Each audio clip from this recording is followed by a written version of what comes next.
여호사밧이 죽고 그의 아들 여호람이 이제 왕위에 오르게 되죠.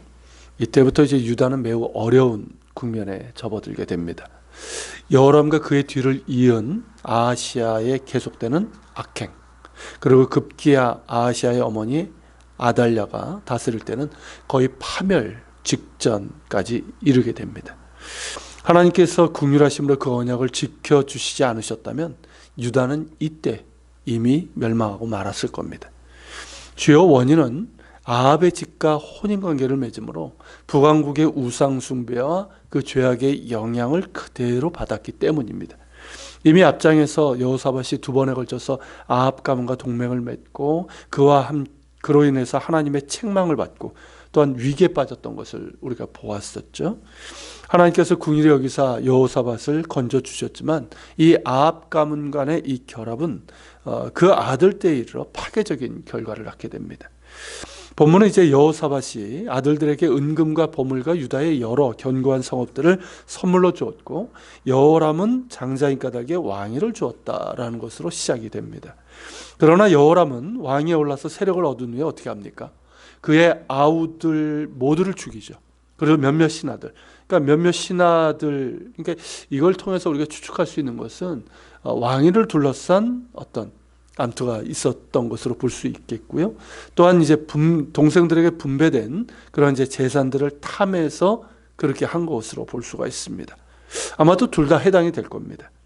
하나님께서 그의 아버지에게 주신 복을 여호람은 이렇게 탐욕과 살인의 악행으로 완전히 망가뜨렸습니다. 탐욕은 하나님께서 주신 은혜와 복을 망가뜨립니다. 그래서 탐욕이 곧 우상숭배라고 하는 것이고 우리가 늘 경계해야 되는 악입니다. 여호람이 왕위에 오를 때 이제 32세였고 8년 동안 다스리게 되죠. 그러니까 8년 짧은 통치 기간이었지만 유다에 끼친 악행은 엄청났습니다. 그는 이제 아합의 딸 아달랴와 이제 결혼을 했는데 이는 그의 아버지 여호사밧과 아합과의 이제 동맹의 결과입니다. 하나님께서 책망하신 것처럼 악한 자와 연합하여 그를 덮고 그와 함께 도모한 것이 그의 아들 때 파괴적인 결과로 나타나게 된 것이죠. 여호람은 이제 이스라엘 왕들의 길, 곧 아합 가문의 그 악한 길로 행하여 하나님 보시기에 악을 행했습니다. 그럼에도 7절의 기록처럼 하나님께서 다윗의 집을 멸하기를 즐겨하지 아니하셨습니다. 즉 다윗과 맺은 언약을 기억하셔서 세우시고 그의 자손에게 항상 등불을 주시겠다는 말씀을 지키셨다는 거예요. 이는 하나님의 신실하신 은혜이기도 하지만 동시에 여호람에게는 뭘까요? 돌이킬 수 있는 기회를 주신 것입니다. 우리가 악을 행할 때 곧바로 심판하지 않으시는 이유와 같은 것이죠. 오래 참으시면서 돌이킬 기회를 주시는 겁니다. 자신의 죄를 깨닫고 돌이킬 때 큰 사랑으로 품어주시지만 끝까지 돌이키지 않을 때는 그 엄중한 심판을 면할 수가 없습니다. 그러기에 돌이키지 않는 것 자체가 심판인 것이죠. 여호람은 이제 아합 가문과 동맹하여 나라의 부와 안녕을 구했습니다. 그러나 그에게 돌아온 것은 뭐였습니까? 그가 기대했던 부와 안녕이 아니라 쇠락과 배반과 고통이었습니다. 먼저 유다 통치 아래에 있었던 에돔이 이제 배반을 했고 림나라고 하는 이스라엘의 쉐펠라 지방에 있는 그 라기스라는 데가 있는데 그 근처에 있는 유다 성읍입니다. 그 유다 성읍이 반란을 일으켜서 여호람의 지배하에 벗어나게 된 겁니다. 이에 대해서 역대기 저자는 10절에서 이는 그가 그의 조상들의 하나님 여호와를 버렸음이더라 이렇게 평가를 하고 있습니다. 하나님을 찾는 자에게 하나님은 가까이 하시지만 하나님을 버린 자에게는 그 얼굴을 가리십니다. 하나님께서 얼굴을 가리신 인생에게서 무엇을 기대할 수 있겠습니까? 여호람이 바로 그 대가를 치르고 있는 것입니다. 그런데 여호람은 자신의 악행을 회개하고 돌이키기는커녕 나라 안에 여러 산에다가 산당을 세우게 되고 그로 인해서 이제 백성들을 우상숭배 음행에 빠지게 했고 또한 미혹했습니다.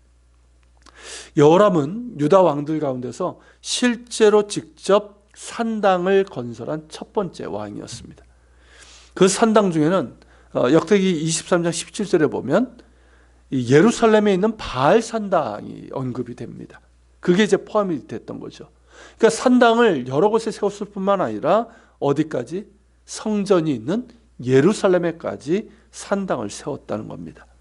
그래서 예루살렘 주민으로 하여금 혼합종교의 음행에 빠지게 만들었다는 것이죠. 그러니까 이 8년이라는 짧은 통치에도 불구하고 이 여호람이 행한 이 악행은 너무나 컸고, 그로 인해서 온 나라가 우상 숭배의 타락과 쇠락에 빠지게 만들었던 것입니다. 이에 대한 하나님의 진노가 북왕국에서 활동했던 선지자 엘리야의 글을 통해서 여호람에게 전달이 되지요. 아버지 여호사밧과 할아버지 아사의 길이 아닌 아합의 길로 행하여서 온 나라를 음행하게 만들고 그보다 착한 아우들을 죽인 죄에 대한 처벌입니다. 결국 블레셋 사람들과 아라비아 사람들이 여호람을 쳤고, 그로 인해서 왕궁의 모든 재물은 물론 그의 아들들과 아내들을 잡아갔습니다.